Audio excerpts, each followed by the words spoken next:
Editora del sello literario Random House en México, y me da mucho gusto darles la bienvenida a la presentación de El lado izquierdo del sol, la novela de mi querido Cristian Lagunas, que fue premio Mauricio Achar 2022, un premio que hacemos en cooperación con nuestros amigos de Librerías Gandhi anualmente, y que, las novelas ganadoras se publican justamente en el sello literario de Random House. En esta ocasión, el jurado que le dio el premio a Cristian estaba integrado por Fernanda Melchor, por Alaide Ventura y por Emiliano Monge. Y nada más quisiera rescatar rápidamente lo que dijo el jurado sobre esta novela. El lado izquierdo del sol es un libro con una prosa cautivante, con un ritmo hipnótico. Es una novela paciente, contemplativa, hermosa, cuyo lenguaje logra un retrato certero y fiel, a la vez que una ficción deslumbrante. Decir que, nos acompaña también hoy Julián Herbert. De verdad, muchísimas gracias, Julián, por estar aquí. Me interesa muchísimo lo que tengas que decir justamente sobre la novela, ya que este año, el año pasado más bien, no estuviste como jurado de este premio, entonces escucharlo está fantástico lo que tengas que decir.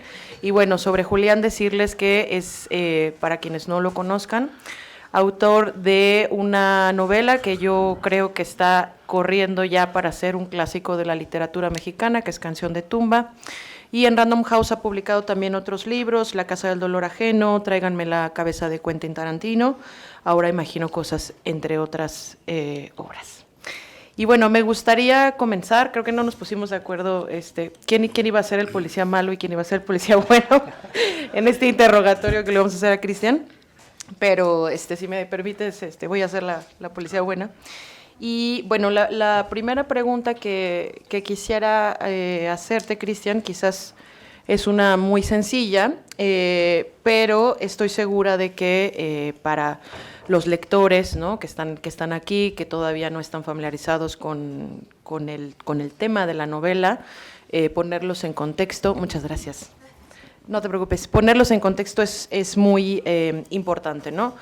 Esta es una novela que explora, sí, la compleja figura de Yukio Mishima, que es uno, de los autores más fascinantes de la literatura japonesa, autor de Confesiones de una máscara, del Pabellón de Oro, entre otros libros, y al tener esta importancia, pues se ha escrito desde la no ficción mucho sobre él, se ha escrito biografías, se han escrito ensayos, ¿no?, sobre su obra, pero lo que me parece muy, muy, muy interesante, y que este es el caso que nos ocupa además con la novela de Cristian, es que él decide explorar un lado más personal, un lado más privado, precisamente de esta figura, y de alguna manera se pone, y esto es la verdad innegable, ¿no?, el talento que tiene Cristian, se pone en la piel del personaje, logra apropiarse de la voz de Yukio Mishima, de su fragilidad, de su precisión,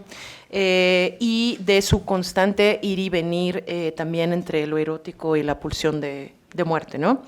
Entonces, empezar con esta pregunta muy sencilla: ¿por qué decidiste ¿no?, explorar esta figura de Yukio? ¿Qué de todo lo enigmático que tiene este personaje fue lo que te decidiste, por lo cual te decidiste hacer esta novela? Bueno, hola y gracias por venir esta noche. Gracias a Eloísa también por venir esta noche, y a Julián por acompañarnos.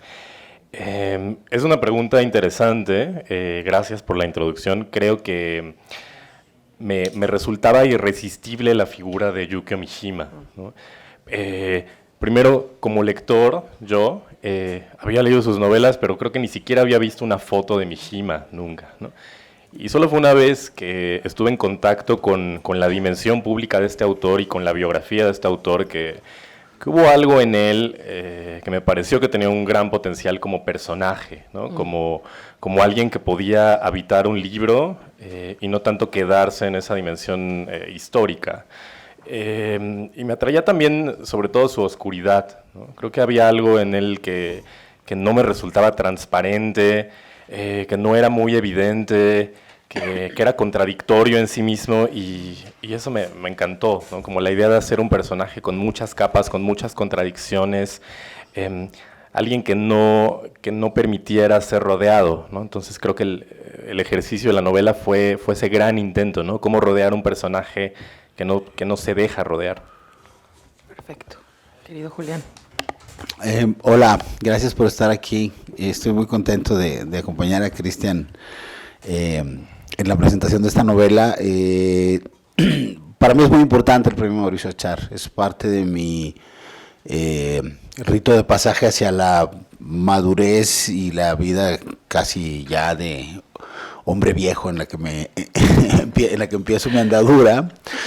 Me gustaría decir, antes de abordar como detalles muy específicos del libro y hacer preguntas, me gustaría decir, primero, que puse un tuit hoy y es verdad, para mí era muy importante hoy salir a correr y hacer pesas un ratito antes de venir a presentar este libro, porque sí creo que hay un juego material súper importante en el libro y yo, esa es dejo la pregunta como esbozo, el trabajo del cuerpo y la conexión con el cuerpo de Mishima, porque para Mishima el tema de lo gimnástico que atraviesa cada uno de los títulos de los capítulos, además de este libro, es súper importante. Esa tensión, no solo con la construcción y el conocimiento del cuerpo, sino el aspecto del dolor interiorizado como una forma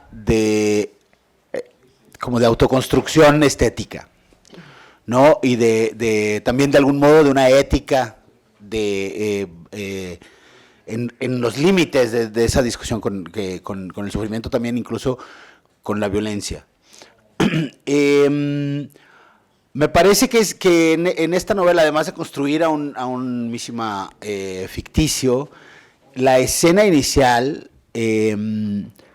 dialoga no solamente con la tradición, ahora voy a hablar un poco de estilo, pero la prosa dialoga, por supuesto, con la estética de la novela japonesa del periodo, además, no solo con Mishima, sino que hay guiños, por supuesto, a Kawabata, a la literatura de este periodo.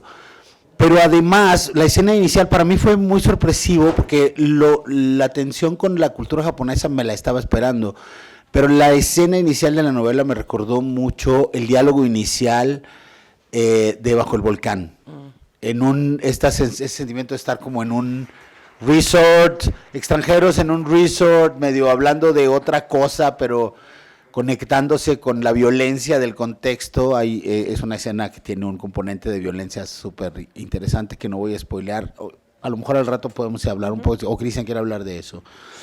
Ese es uno de los temas que me gustaría dejar sobre la mesa, el cuerpo, la relación con las estéticas, no solo con la japonesa, sino particularmente, me parece, con la novela de la primera mitad del siglo XX. Eso, con esa visión de lo mexicano y también de la naturaleza en la novela del siglo XX. Pero cierro esta primera ronda con algo más específico. A mí, además del estilo, otra cosa que me interesa mucho de las novelas es el punto de vista, cómo se construye el punto de vista. Esta novela está construida con un punto de vista múltiple, pero creo que es muy interesante porque siento que en el fondo todo el tiempo es el punto de vista de Mishima, pero trasladado a distintos lugares. Hay un programa cuyo nombre me gusta un montón, aunque la idea como visual y plástica del programa me parece más bien detestable, que es ¿Quién es la máscara? La frase ¿Quién es la máscara? Me parece interesantísima, porque creo que dialoga no nada más con esta idea de quién es este que está detrás de la máscara, sino quién es de todas las máscaras posibles la máscara. Me parece que eso en el caso de esta novela y en el inicio de uno de los capítulos hay una voz que habla en segunda persona, que dice: ¿qué hiciste, hijo mío? Está en la página 107. ¿Qué hiciste, hijo mío? ¿Dónde está tu cabeza? Nunca es bueno jugar con cuchillos, te lo dije. Los cuchillos son para cortar lo que ya ha muerto, no para buscar algo en tu interior, etcétera. Me interesa primero el uso del punto de vista de la persona gramatical de segunda persona, pero es también una primera persona potenciada, es como una voz hablándose a sí misma, pero haciendo una especie de ventriloquía de la figura paterna, que va a ser una constante, no solo la figura paterna biológica, sino la figura paterna literaria que puede encarnar en un momento dado Kawabata. Entonces, no sé si pregunté demasiadas cosas, pero esto para mí es como de entrada al punto de vista de estilo la novela de principios del siglo XX. Oh, wow. Ya dijimos, el policía malo. Sí, pero me encanta. Me siento esposado. Pero está bien, ¿no?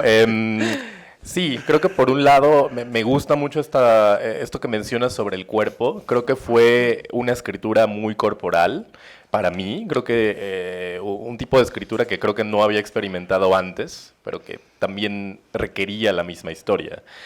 Obviamente esto tiene que ver con la vida de Mishima y con su manera de entender su propia poética y, como bien dices, su ética, y yo diría que también su propia política, ¿no?, frente al mundo. Entonces, bueno, sentía que era un poco como actuar, hacer de Mishima, ¿no? Me recuerdo estando en un gimnasio, por ejemplo, como intentando, no sé si exitosamente, pero intentando, no sé, como usar los aros olímpicos, por ejemplo, ¿no? O haciendo pesas, intentando comprender ese dolor, ¿no? Ese dolor autoinfligido, esa disciplina, que al final creo que se traslada al estilo, ¿no? Esta es una novela que está contada casi toda, no en primera persona, en presente, y me gustaba mucho esa idea de traer la prosa al presente, ¿no? Porque para mí narrar en presente es como algo que está ocurriendo justo ahora, aunque suene reiterativo, pero que como lector está como machacando todo el tiempo, ¿no? Es como si hubiera una cercanía entre ti y lo que está pasando. Entonces, bueno, hay una música también que creo que tiene que ver justo con este ritmo tan interrumpido, a veces tan desesperado de Mishima, ¿no? Como, no sé, como de cortar las frases, no se elongan mucho, y eso creo que por un efecto de acumulación te produce a veces como una sensación de asfixia, ¿no? Como cuando estás haciendo pesas y ya no puedes más. Y por otro lado, claro, pensaba que el punto de vista es muy importante, ¿no? Porque además de estar en presente es una novela que casi toda se cuenta en tercera persona, pero es un personaje que está solo todo el tiempo, o el 90% de la novela está solo. Sí hay personajes secundarios, pero me interesaba mucho seguirlo de cerca, ¿no? Como si fuera un documentalista que va detrás con esa cámara que está ahí y todo el tiempo lo está siguiendo, ¿no? A los lugares más privados, más oscuros, o incluso a esos espacios donde se muestra en público, ¿no? Pero claro, siempre en esa tercera persona está como filtrada esa máscara de la primera, ¿no? Es como si el mismo Mishima escribiera su vida en tercera persona casi, ¿no? No era la intención, pero creo que sí se deja ver esa filtración, ¿no? Como ese falseamiento. Entonces, por ahí. Sí, retomando un poco esta parte que mencionaban del cuerpo, ¿no? De la obsesión con la fuerza, y con la vinculación con el dolor, una especie como de dolor puro, ¿no? Yo creo que también de alguna manera eso nos va indicando a nosotros como lectores este germen, ¿no? Este germen de lo que más adelante, de la decisión que va a tomar el personaje, bueno, en la vida real precisamente, ¿no? Nuestro escritor Yukio Mishima, y a mí me interesa mucho justamente cómo es que, bueno, de Yukio Mishima no sé si todos lo sepan, pero a los 45 años decidió suicidarse, ¿no? Se quitó la vida en el rito del harakiri, en un cuartel militar. Y me parece que a lo largo de la novela, y eso me parece muy interesante, ¿no? Que a lo largo de la novela vamos viendo estos gestos, por eso decía hace rato, ¿no? De la pulsión de muerte, que se va prefigurando, ¿no? En este personaje joven que es Kimitake, porque siempre lo pronuncio mal. Sí. Y hay una frase muy al inicio de la novela que me gusta mucho y que de alguna forma pues revela lo que estoy diciendo, ¿no? Se las voy a leer, es muy rápida. Dice: siempre hay una mano dominante, un esquiador en la mandíbula. Kimitake se afeita, una cuchilla afilada, una cuchilla espejo, mediodía. otra vez ecos de la guerra, sentirse un lisiado a los 32 años. Él pudo haber sido campeón olímpico, colgarse medallas, en cambio le queda esto, nunca haber matado, deslizar la navaja con rabia. ¿Qué hombre se puede llamar así si no ha cortado garganta ajena? Me parece justo, ¿no? Un pasaje muy revelador de lo que les decía hace rato, ¿no? Entre esta pulsión de muerte, y sin duda esto tiene que ver mucho, que se haya logrado esto, que esté al filo, ¿no? Que se sienta como al filo, tiene que ver mucho con el trabajo narrativo de Cristian, y a mí sí me sorprende mucho y quisiera preguntarte ahí, ¿no? O sea, ¿cómo lograste mantener eso a raya, ¿no? Ahí justo en la medida, para que nosotros como lectores pudiéramos conocer digamos, como a un futuro suicida, básicamente, ¿no? De alguna manera. Y conocer a este escritor que es arrojado, que es impulsivo, que tiene, como ya decía Julián, ¿no? Pues esta tendencia de la observación de sí mismo, que puede ser un poco maníaca y también fascinante. Eso es lo que me gustaría como que platicáramos un poco. Sí, me encanta la pregunta. Creo que aunque decido deliberadamente no narrar el suicidio de Mishima en esta novela, exacto, me gusta mucho anunciar, ¿no? Me gusta mucho narrar lo que está detrás de lo que ya sabemos, lo que se intuye que va a ocurrir después. Creo que este anuncio de la futura muerte, claro que está en la novela, y creo que está, por un lado, anunciado por medio de los detalles, ¿no? Creo que, particularmente como escritor, como narrador, me interesan mucho los detalles, ¿no? Como ir a la parte micro, ¿no? A veces casi hasta la puntuación. El ritmo me interesa mucho. Pensaba en esta escena inicial que comentas, ¿no? En la cual justamente, para quienes no la hayan leído, no es spoiler porque está al principio, es Mishima en un hotel en Mérida en 1957, ¿no? Y está solo afeitándose, pero de repente decide que no quiere afeitarse, ¿no? Que lo que en realidad quiere hacer es ir a su maleta y sacar un lápiz labial que ha comprado en Nueva York, y decide ponérselo. Esto es un acto privado, ¿no? Y se lo pone y disfruta mucho ese acto, ¿no? De mirarse al espejo, pero de inmediato se arrepiente y entonces toma una camisa blanca y se quita ese labial con una rabia y con una vergüenza. Y claro, hay algo ahí en el color, por ejemplo, y como en esa idea como de restregarse, que es muy violenta, pero que también anuncia esa sangre futura, ¿no? Y también, por otro lado, creo que era un personaje muy dúctil, y me permití llevarlo a los extremos, no quería ponerlo bueno, sí hay una escena de un picnic también, ¿no? Pero no solamente estando en un día de campo, ¿no? Quería como que se provocara dolor a sí mismo, y creo que eso era algo que de manera muy natural le permitía continuar. Bueno, voy a tomar un poco algunas cosas como que tiene que ver con el estilo y con cosas que dijeron. Sí, yo pensaba también en la escena de las tijeras, ¿no? Sí. Pero esa no lo voy a spoilear. Pero me parece que justo un acierto de la novela es no narrar el final de Mishima, porque además pues todos lo conocemos. Es como, si te familiarizas con el personaje, es muy fácil llegar a esa escena que es como la más explosiva y dramática de su biografía. Me parece que es un acierto en ese sentido, y me recuerda, es una cosa distinta, pero creo que dialoga en trasfondos, digamos, al menos coinciden. El poema Hospital Británico de Héctor Beale Temperley, que en algún momento, Beale Temperley tiene un tumor cerebral, y lo que hace en el proceso de escribir un poema sobre su tumor es como regresar a su obra previa al tumor y buscar en su propia obra todas las frases que le parece que eran como una predicción de ese padecimiento. Y creo que de algún modo la novela es como, claro, desde el punto de vista de la ficción y no de la autoinvestigación, pero desde el punto de vista de la ficción tiene también como esa posibilidad mística, un poco a toro pasado, de ver, como tratar de encontrar todos los indicios que podrían existir en este Mishima ficticio. Pero más allá del personaje, que por supuesto es fascinante, de la ficción del viaje, que a mí me encantan también estas posibilidades como del mundos alternativos que hay ahí. Me gustaría también hablar brevemente de la voluntad estilística del libro.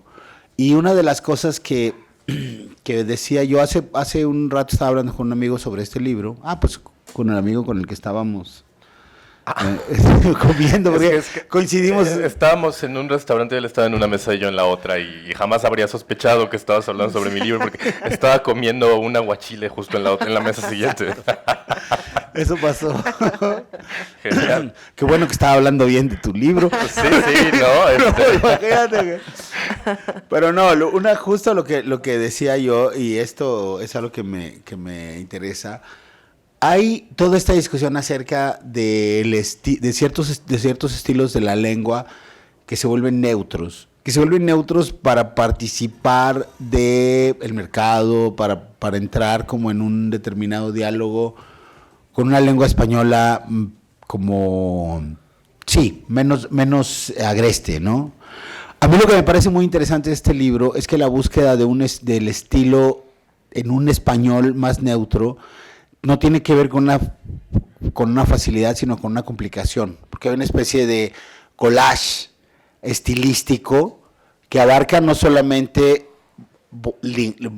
conjeturas lingüísticas, es decir, la conjetura lingüística de cómo puede expresarse en la soledad de su mente un personaje japonés, ¿no? Sino también cómo hay unas ciertas fórmulas. Hay en algún momento hay en un pasaje, que tampoco voy a spoilear, hay una carta como de denuncia de familias a un evento moralmente reprobable, lo voy a poner súper entre comillas, desde el punto de vista de estas personas, y es una carta tremendamente homófoba, y es una carta escrita, sin embargo, con toda la pompa y la ceremonia como de sociedad de padres de familia, ¿no?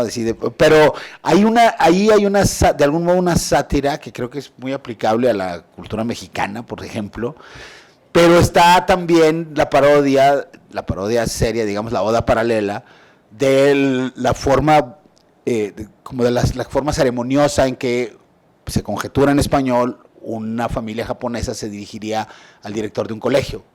Entonces, eso, por ejemplo, es una invención bastante compleja, y aunar eso con la mirada de, por ejemplo, la naturaleza, una naturaleza distinta, o el ámbito arqueológico de un país como México, tratar de como verlo con unos ojos extraños, pero lingüísticamente extraños también. Me parece que es un ejercicio de complejidad del estilo, y hay un pasaje solo al principio del libro donde esta es una conjetura mía, ¿no? Pero yo leí un pasaje de donde Mishima habla consigo mismo, y para mí hay un momento que se asoma el autor, no el autor Mishima, sino Cristian Laguna, es autor de este libro, y es un pasaje que me gustó mucho porque creo que me parece significativo que está al principio del libro. Lo voy a leer. Me parece significativo que está al principio del libro porque creo que echa una cierta luz, un tipo de luz sobre el estilo de la prosa de esta novela. Y dice: tengo 32 años y en esta época ya nadie cree en el poder de las palabras, el de su combinación, el de su acertijo. Antes bastaban para dejar un rastro luminoso, ya no. Voy por aquí con mi linterna, es decir, con mi voz, e intento que alguien me escuche. ¿Puedes escucharme, patria? ¿Me escuchas, padre? ¿Puedes escucharme, emperador Hirohito? No, tampoco él escucha, pero mi voz ilumina el mundo y sus rincones. Y sin embargo, ¿dónde está el mundo? He llegado a este país con una mezcla de desilusión y falta de esperanzas. Parece un hermoso pasaje. Definitivamente esposado. Creo que Tempra llamaba a esos textos que mencionas textos proféticos lejanos, ¿no? Me encanta, de hecho pienso de vez en cuando en esa idea y me parece fascinante, y en su caso también creo que en las novelas de Mishima también hay mucha gente que se quiere morir todo el tiempo, ¿no? Hay muchos suicidas, entonces creo que hay algo de ello. Me gusta que hayas visto un poco, fíjate que ese pasaje llegó al final cuando estaba editando la novela con Eloísa. Me encanta también esta idea del español neutro. Sí creo que, como bien mencionas, hay una búsqueda en muchos autores por neutralizar el español por una cuestión de mercado. En este caso, no creo que haya sido una cuestión de mercado, sino más bien pensaba en una escritura no localizada, ¿no? ¿Cómo narrar esta historia? ¿Desde dónde? Desde todos los españoles, desde qué español, ¿no? Y creo que ese paisaje es muy acertado. ¿Dije paisaje o pasaje? No sé, creo que es ambas cosas. Sí. Ese pasaje es muy acertado porque justamente habla de ese vacío que tiene el personaje. Bueno, en realidad no es un vacío, pero sí un encierro en su cabeza, ¿no? Es como si se estuviera contando todo el tiempo esta historia, pero ¿en qué palabras? ¿Con qué lenguaje? ¿No? Entonces creo que la única búsqueda que pude tener en esos términos fue tener un español no localizado. No sé si eso suena ridículo, pero en realidad es como un español en ningún lugar. Ahora que mencionabas lo de la carta al colegio, ¿no? Que le envían al director. El otro día te estaba escuchando también en una entrevista y mencionabas una carta, ¿no? Que en la vida real, ¿no? Que Yukio le manda a un amigo mientras está en uno de sus viajes, en la que pues revela un poco, ¿no? De esta vida secreta que tenía, y a este amigo le cuenta justamente que vio a un muchachito en un parque, lo conoció y se lo llevó a su hotel. Y esto me hace recordar, ¿no? Que cuando empezamos a editar la novela, me contaste mucho sobre el proceso de documentación para hacerla, ¿no? De investigación sobre Yukio Mishima, que va más allá de la lectura voraz, ¿no? de su obra. Y quería que nos contaras un poco sobre esa negociación, ¿no? Que tuviste tú como autor, ¿no? Justo entre lo que fuiste hallando en estas cartas, en estas biografías, fotografías incluso, y la parte ficcional, ¿no? Porque creo que logras algo estupendo, que es retratar ese lado de la vida, eso, privada, homosexual, secreta, y sin cargarla de ningún juicio, ¿no? Creo que eso me parece importantísimo y muy destacable. Y bueno, quería saber también cómo fue toda esa negociación, digamos. Fue una negociación fácil, no me cobró caro, o bueno, aún no lo sé, ¿no? Pero la historia dirá, las demandas dirán, no sé. En esa carta que mencionas, en realidad no puedo recordar de dónde saqué esa carta, ¿no? No sé si es un recuerdo inventado. ¿No? Ok. Pero creo en algún lado haber leído esta carta que Mishima le envía a un amigo, y me pareció fascinante porque no correspondía para nada con lo que uno puede ir a la librería a comprar y leer.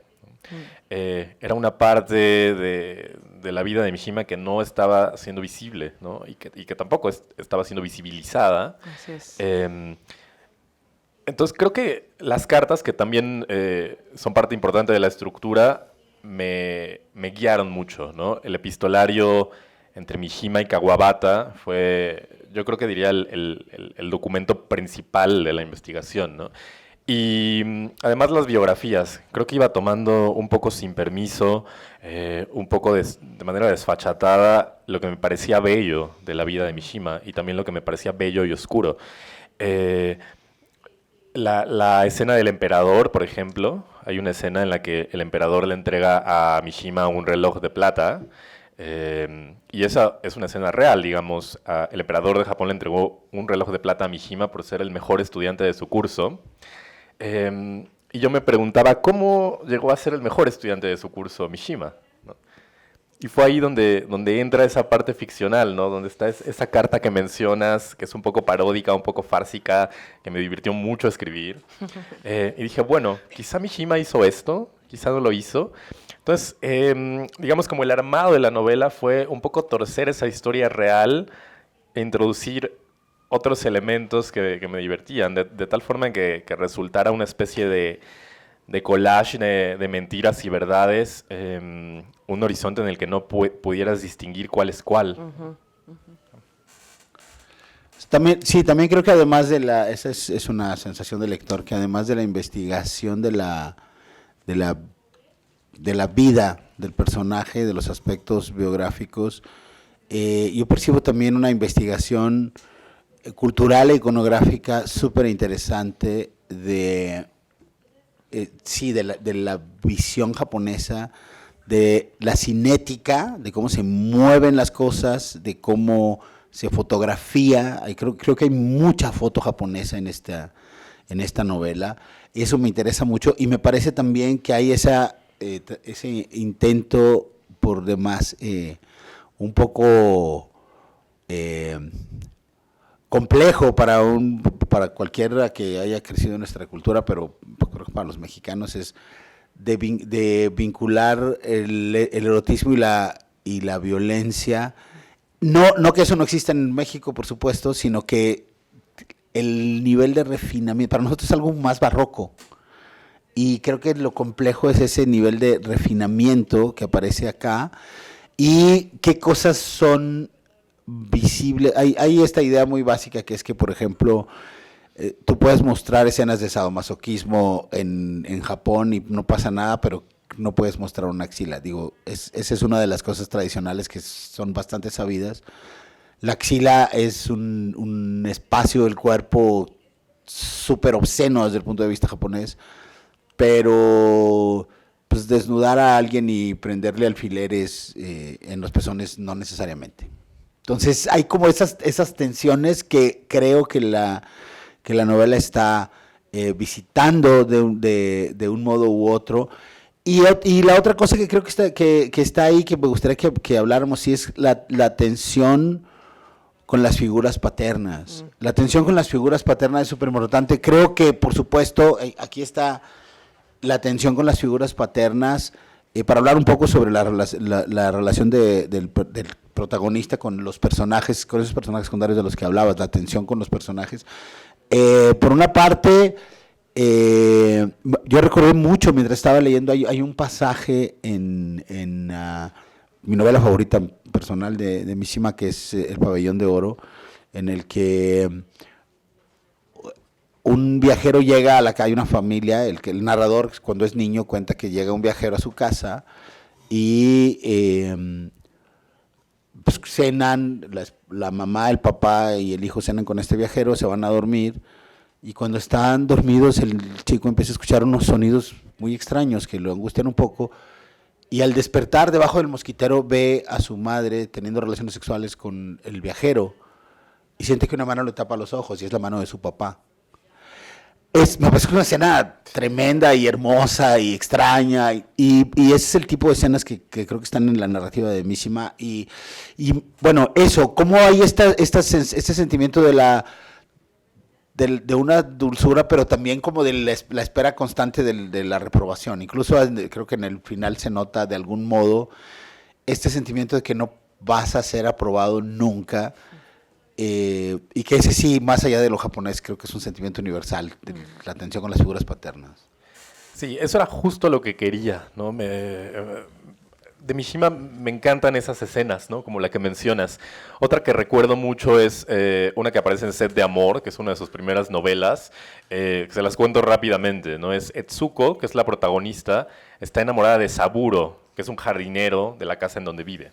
Entonces, Etsuko, al principio de la novela, viaja a Kioto, a una tienda departamental, a comprarle unos calcetines a Saburo.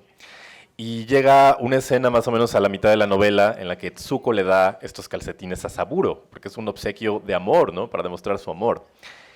Y Saburo rechaza los calcetines. Y ella no acepta ese rechazo. Entonces hay un forcejeo entre esos personajes que es muy elegante, es muy violento, pero muy elegante. Esa combinación me interesaba. Y esos calcetines terminan en un bote de basura. Y es tan intenso, o sea, suena muy simple, pero es muy intenso, ¿no? O sea, la imagen de esos calcetines, que antes eran muy bellos, que Etsuko trajo de la tienda doblados, terminan hechos literalmente basura, ¿no? Y arrugados en un bote como ese. Y de esa forma pretendí narrar también el erotismo en la novela, ¿no? Cómo utilizar el cuerpo, que es importante en el libro, de una manera elegante pero violenta, ¿no? No se me ocurría una sexualidad para este personaje que no fuera la violenta, ¿no? Y hay una pulsión sexual a lo largo del libro también, pero que nunca quise exceder, ¿no? Siempre quise narrar desde esa sugerencia, ¿no? Como las geishas que se levantan la manga, y es algo increíblemente erótico, ¿no? Mostrar la mitad del brazo, ¿no? Pero claro, ¿dónde nace la violencia ahí? Y por otro lado, claro, los padres están muy presentes. Hay un padre, el padre real. No está la mamá de Mishima en la novela, ¿no? Pero me interesaba mucho el padre, ¿no? Y cómo hay un vínculo ahí raro. En las biografías se dice que cuando Mishima era niño, su padre lo llevaba a las estaciones de tren, ¿no? O junto a las vías del tren. Y cuando venía el tren rápidamente, el padre acercaba al niño Mishima al tren para que sintiera ese paso apenas a unos centímetros, para que ganara fuerza y valor, ¿no?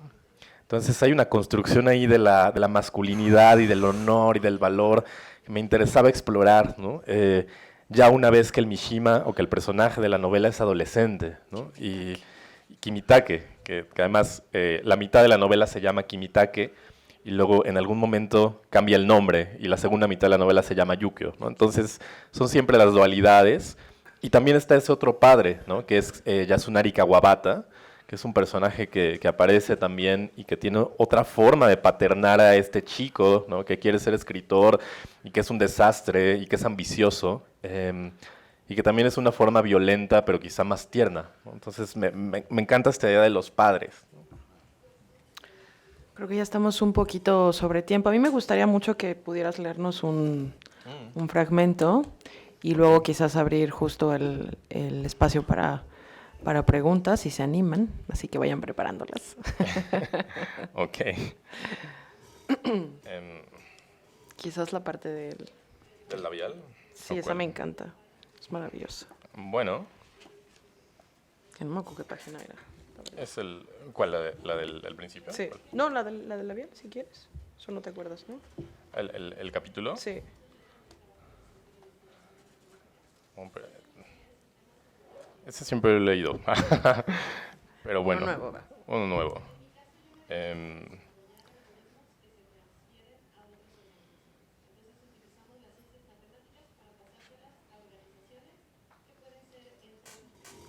Dios mío.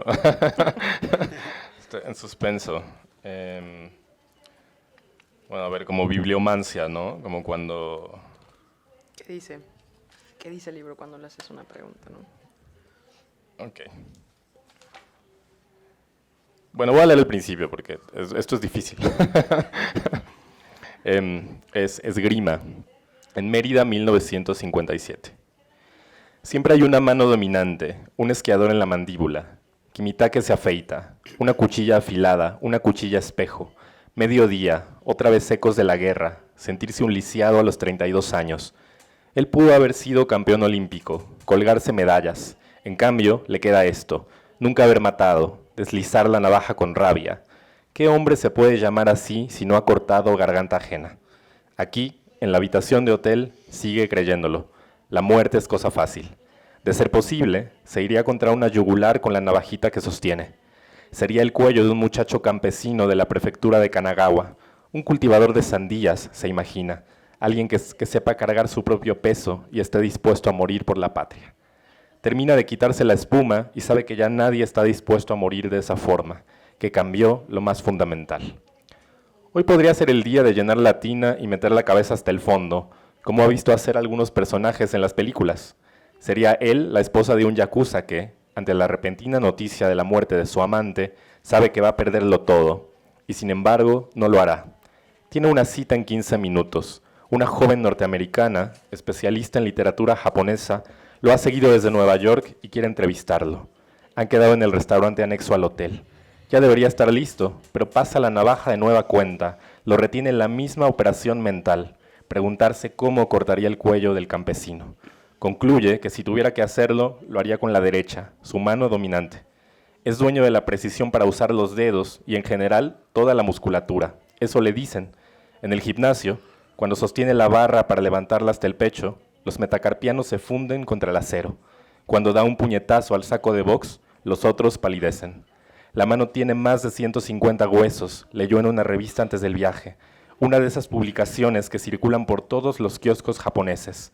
Revistas que no dicen, sin embargo, cómo son las manos de un campesino, por qué un campesino no puede poseer, como él hace, una navaja de la más alta calidad. Se enjuaga el rostro y tensa los músculos. Cree que recordándose que su cuerpo es joven aún, podrá estar listo y salir hacia el restaurante. está equivocado. Y ya el último párrafo para que vean. De nuevo, esa mañana se ha levantado con la necesidad de usarlo. Lo ha comprado en una tienda de la Quinta Avenida y lo ha guardado en la maleta, oculto entre los pantalones cortos. Un labial Chanel color rojo, tirando a púrpura. No pudo resistirse. Él compra compulsivamente. No se lo dijo a nadie. Y ahora va desesperado en ropa interior hacia la maleta, a revolver las camisas y el resto de lo que lleva consigo. Busca, debajo de la tela, como si escarbara en el jardín, la barra de la belleza. La barra de la belleza no es de acero, es la cera con la que se pinta esos labios delgados. De izquierda a derecha, ahí está. Ha quedado igual que Shiro aquellas noches de copas. Se ha pintarrajeado con la torpeza de un infante. Ha deseado estar en el carnaval de Río de Janeiro y ahora sí, ante el espejo, sonríe. De pronto se encuentra bailando frente a su imagen, ensayando el paso redoblado, con el color dispuesto a manchar el cuello de quien sea. Me salto como unas líneas. 5 minutos después se quita el labial con una camisa blanca, la restriega contra sí, asaltado de vergüenza. Será de nuevo el que estaba dispuesto a ser. ¿Qué tal?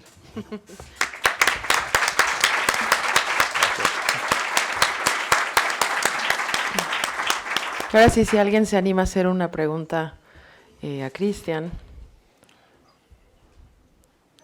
Acá de este lado. Acá.